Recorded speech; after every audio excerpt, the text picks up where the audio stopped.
Ay, Happy New Year! Kampai! Kampaiこっち見えないじゃん。スタチの俺。こっちまで。はい、乾杯。はい、乾杯。今年もよろしくお願いします。みんな頑張りましょうね。Happy New Year, okay? はい。So, ayan guys. Unang-una guys, aking ipakikita sa inyo. Actually, nag-live tayo sa second channel. Ito po yung aking ginagawa na yearly na Seafoods Ultimate Seafoods Mix. With oyster sauce lang ang ano niyan, seasoning niyan. Tapos ito yung aming osechi or Japanese traditional food New Year na aming na-order guys. Hindi pa namin nalasahan. First time kasi namin mag-order dito. At ang maganda dito kasi meron siya mga including na mga like that. Beef roast. Tapos ito beef din. Tapos meron siyang include na ganun. Then ayun, meron siyang apat na klase na menu ang include niya maliban sa box. Kasi mostly box lang yung na-order namin. Yung include kumbaga. Tapos medyo mura lang din siya. Actually kung sa supermarket mo ang ganito kalaki guys na na osechi or na box ng osechi nasa mga 1.6 itchimang rukseng, itchimang haseng. Ganun, mga 1,000 mga 18,000 na siguro ang amount nito pag sa supermarket mo siya. Pero dahil doon sa direct siya sa company, ano lang siya 1,300 kasama na doon ang shipping fee. So nakamura kami ngayon this year sa aming osechi. So yan, niluto ko rin yan, tempura at saka yung ito. Ano to belly.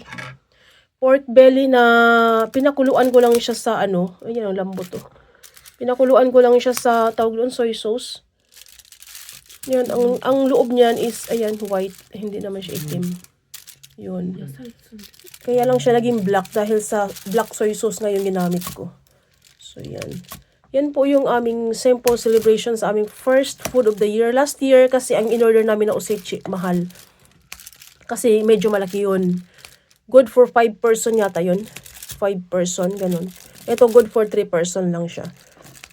Kasi nga, nandito yung aming visitor na galing sa Canada last year. Din na nagbayad noon is aking dalaga. 23,000 yata yun. Something like that. Ito is, lang siya, 13,000 yen lang siya. Tapos ang dami niya pang include ng mga recipe. So yun guys, kain tayo guys. Samahan nyo kami hanggang dulo and Happy New Year po sa lahat. So yun guys, kain tayo guys. Samahan ko kami hanggang dulo sa aming first vlog of the year. Kasama kayo. Kasama kayo. Nakabili ako ng octopus na buo. Kasi dito mostly mabibili mo octopus 2 paa. Pinakamarami na yung 4 na paa. At this time, nakatagpo ako ng buo. Maliit nga lang siya, pero at least buo.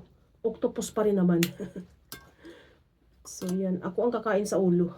I'm the head of the family. That's why akin ang ulo. Lumaki ako guys sa seafoods dahil aming ama is mangingisda. Ayan, may ngipin pa. Hindi pala ito tinanggalan ng ngipin. Pati ngipin, bininta. Ayan, ngipin ng octopus. So, yun. Kain tayo ng marami. Our first food of the year. So, hopefully, nasa buong taon ng 2025 and the following years, hindi tayo mawawala ng pagkain sa hapagkainan. So, yun. At naging interesado ako dito sa aking itim. Na, hindi naman siya itim eh. Ayan o, di ba? Yung labas lang yung itim. Pero yung loob hindi. So, yan guys. Kain tayo guys. Let's eat. So, yan guys. Itadakimasu.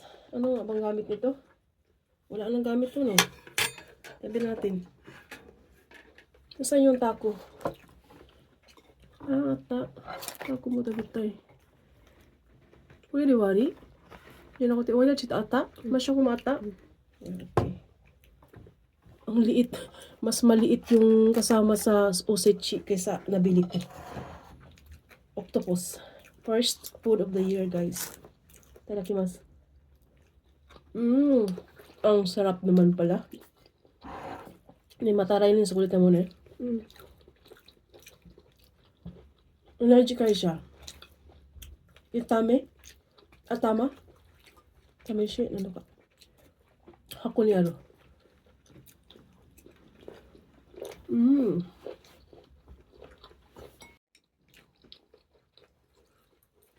Ko ni atatami din na. Ari na kara. Buta da ka natamita. Buta oishi yo masya ko. Amay yo. So, ano ta nagitari o aji tsukita da ke. Aji estimita da ke. Yosh. これ。これもついてる。すごくないの会社。新しいじゃないぞの会社。この豪華の。わからないけど。Pas mo na ako sa kanin. Kahapon na parami ang kain ko ng kanin eh. Ulam lang. Sarap.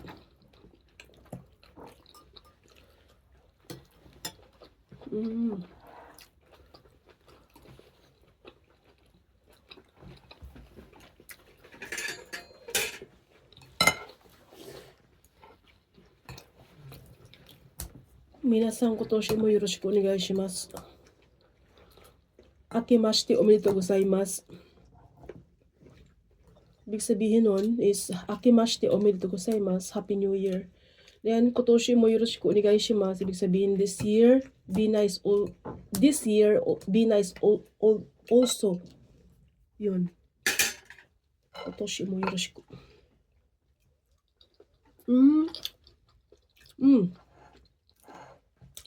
Amay. Mamay na buta. Aji shinai. Aji suru kedo. Demo yuwai na.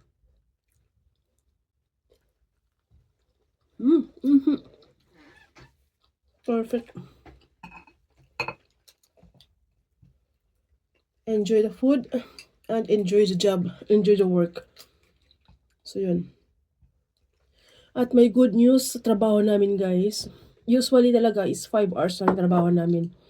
Tapos since this year, meron silang i-offer na oras na pwede kang pumili. 6 hours, 7 hours, or 8 hours. So syempre, pipiliin ko 8 hours. Kasi by April, first year high school na yung bunso ko. So hindi ko na siya susunduin sa club. So, choice ako ng 8 hours. Uwi ko noon is gabi na. By April pa, kasi April pa sila mag-enrollment eh. Ganon. So, kasi plano ko dati, sabi ko, pagka April, maghanap ako ng second job. Para makumplito ko ba yung 8 hours na hindi kami kukulangin sa budget. Actually, ang dalaga ko is magtatrabaho na rin. Pero ayoko naman siyang bigyan ng obligasyon kasi gusto ko lahat ng mga bills ako na magbabayad. Kasi kailangan niya mag-ipon ng pang car at saka pang license. So ayokong ipatong sa kanya yung obligasyon like magpatulong ako magpabayad. Ayokong gawin yun sa kanya. Kasi gusto ko ma-enjoy niya yung kanyang sariling sweldo, kumbaga. So sabi ko, gusto ko mag 8 hours. Ayun, binigay sa akin yung yung wish ko na sana. Kasi yung trabaho na yan guys, 8 years na ako. And this year, coming April 23 is na 9 years na ako. So sobrang sanay na ako sa ganung trabaho. Na wala kang kasama sa line, freedom ka gumalaw sa gusto mo. Minsan nga, mag-isa ka lang sa floor.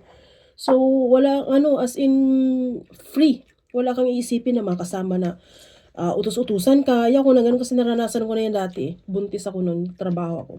Buntis ako rin sa bunso ko, nagtatrabaho ako na. Hindi naman kami line, pero minsan, isasalang kami sa line. Pag walang trabaho dun sa production namin, isasalang kami sa line. Napaka-stressful. Yung kahit na gusto mo pumunta ng toilet, hindi ka freedom pumunta ng toilet. Kasi kailangan mo may kapalit. Yung ganung uri na trabaho, naranasan ko yan. Kaya, since na nag-start ako sa trabaho na yan is talagang sobra ko na siyang nagustuhan kahit medyo sobrang hard ng trabaho at alam nyo naman na maglilinis ka, magliligpit ka ng mga basura, maglinis ka ng karat ng mga customers na gumamit kasi nga kailangan linisin mo yung buong room, hindi lang pagpapalit ng bed, maghuhugas ka dun sa toilet, lahat yung ganun, kuskus ko beta nga eh. Yan nga lang, wala kang amo na magtitingin sa galaw mo. So kahit ganun ang hard ng trabaho niya, nagustuhan ko siya.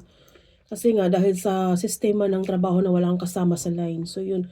Then, parang dininig ni Lord yung aking dasal na sana ma-stay ako sa trabaho na to na even though na hindi ako mag-stop is makakuha ako ng trabaho na malapit lang dito, hindi agency.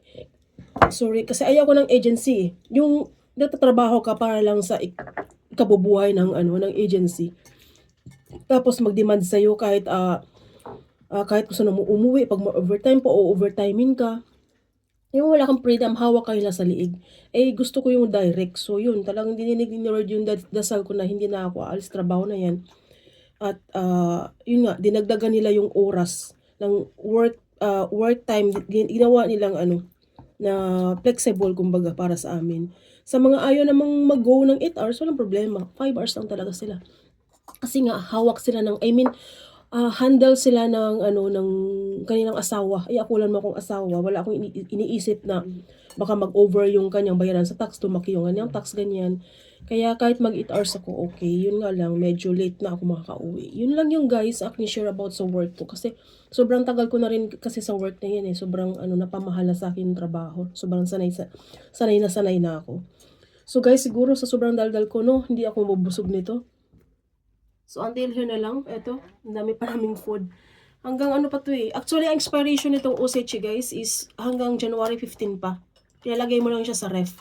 So, medyo mag-last long siya. Tapos ito, initin na lang namin. No? At least may ulam na kami bukas, the other day, na following day. So, until here guys, maraming salamat sa mga nakikinig sa aking mga katok-tok-tok. Dami kong mga tok-tok. So, until here, bye-bye. Bye guys. Happy New Year everyone.